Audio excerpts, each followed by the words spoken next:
Hi friends, welcome to సర్ఫామ్. ఈరోజు ఈ వీడియోలో మనమైతే మన ఇంట్లోనే దొరికే వస్తువులతోటి మనం ఒక యాంటీబయాటిక్ అయితే తయారు చేస్తున్నాం. మొన్న వచ్చిన బర్డ్ ఫ్లూలో కూడా నాకు చాలా హెల్ప్ అయింది. దానివల్ల చాలా మార్టాలిటీ కూడా నాకు కోల్డ్ చావడం కూడా తగ్గింది. మీకు కూడా ఆ మెడిసిన్ హెల్ప్ అవుతుందని ఇప్పుడు సమ్మర్ వస్తుంది కాబట్టి సమ్మర్లో కూడా మనకి చాలా హెల్ప్ అవుతుంది. దానికోసం మనం మెడిసిన్ అయితే తయారు చేస్తున్నాం. అది ఎలా మొత్తం ప్రాసెస్ అయితే నేను ఈ వీడియోలో చెప్తాను. లాస్ట్ వరకు చూడండి, ఎక్కడ స్కిప్ చేయకండి. ఫ్రెండ్స్, ఇక వీడియోలోకి వెళ్దాం. మనకు కావాల్సిన ఐటమ్స్ వచ్చేసి బెల్లం, తాటి బెల్లం అనమాట. ఇది 100 గ్రాములు, అల్లం అనేది ఒక 100 గ్రాములు, వెల్లిపాయలు 100 గ్రాములు, జీలకర్ర టేబుల్ స్పూను, వాము ఒక టేబుల్ స్పూను, పసుపు కూడా తీసుకోండి.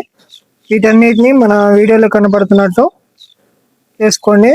ఇప్పుడు వెల్లిపాయలు అయితే తీసుకొని మనం దంచుకోవాలి, బాగా మెత్తగా దంచుకోవాలి. వీడియోలో కనపడుతుందంటే మంచి మెత్తగా దంచుకోవాలి.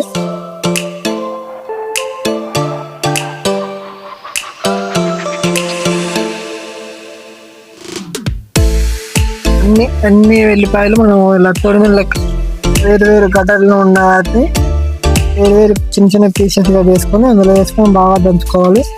దంచుకున్న తర్వాత దాంట్లోకి కొంచెం అల్లం కూడా యాడ్ చేసుకొని అల్లం కూడా దంచుకోవాలి. అల్లం వెల్లిపాయలు 2 కలిపి దంచుకోవాలి. చూడండి నేను ఎలా దంచుతున్నాను. మెత్తగా దంచుకున్న తర్వాత దాన్ని ఒక పక్క పెట్టుకోవాలన్నమాట. ప్లేట్లోనే ఒక పక్క పెట్టుకొని దాంట్లో మనం ఈ పసుపు, వాము, జీలకర్ర ఉంది కదా, దాన్ని అయితే మనం మెత్తగా దంచుకోవాలి. దాన్ని ఇంకా మంచి మెత్తగా దంచుకుంటే మనకి మంచి అంటే పొడిలాగా కావాలన్నమాట. వీడియోలో చూపెడుతున్నట్టు పొడిలాగా చేసుకోవాలి ఫ్రెండ్స్.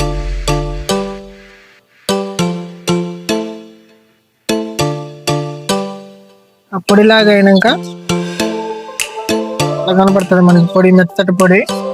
ఆ పొడిలో అయినాక తర్వాత మనం దంచి పెట్టుకున్న అల్లం వెల్లుల్లి పేస్ట్ అయితే ఇందులోకి యాడ్ చేసుకొని మళ్ళీ మంచి మెత్తగా దంచుకోవాలి. ఎంతకంటే మెత్త అది పిండి, గోధుమ పిండి కలిపితే ఎలా ఉంటుందో ఆ మాదిరిగా దంచుకోవాలి. అలా దంచుకున్న తర్వాత నేనైతే ఇంకో ఐటమ్ అనేది బెల్లం అనేది యాడ్ చేసుకొని ఆ బెల్లాన్ని కూడా మొత్తం కలిసే విధంగా దంచుకోవాలి అనమాట. మెత్తగా దంచుకోవాలి. ఈ మెడిసిన్ అనేది మనకైతే కోళ్ళకైతే చాలా యూజ్ అవుతాయి. ఈ వీడియోస్ అంటే కోడి పుంజులకి కాళ్ళపట్ట రాకుండా కూడా ఉపయోగపడుతుంది. నెక్స్ట్ మనకి కోళ్ళకి వైరసెస్ అటాక్ కాకుండా సమ్మర్లో కానీ వింటర్లో కానీ ఏ సీజన్లోనే కానీ దీన్ని వాడుకోవచ్చు. మంచిది. దీన్ని మంచిగా బాక్స్లోకి తీసుకొని స్టోర్ చేసి పెట్టుకోవాలి. మనం అప్పుడప్పుడు 1 మంత్కి ఒకసారి అయితే చిన్న లడ్డు మాదిరి అయితే మన కోడిపిల్లలకి అయితే, కోడిపిల్లలు అంటే కొంచెం ఒక 5 నెలల కానించి మనం పెద్ద కోళ్ళకైతే తెచ్చుకోవచ్చు. ఇట్లా తెచ్చుకుంటే మన కోళ్ళు కూడా ఆరోగ్యంగా ఉంటాయి. ఈ మెడిసిన్ మనం 1 వీక్ ఒకసారి వేయడం వల్ల ఏమైందంటే మన కోళ్ళల్లో ఉన్న కాళ్ళపట్ల నివారణ, మరియు కోళ్ళకి సమ్మర్లో గురకలు బాగా వస్తుంటాయి. ఆ గురకలు కూడా రాకుండా మనకైతే కంట్రోల్ చేసుకోవచ్చు.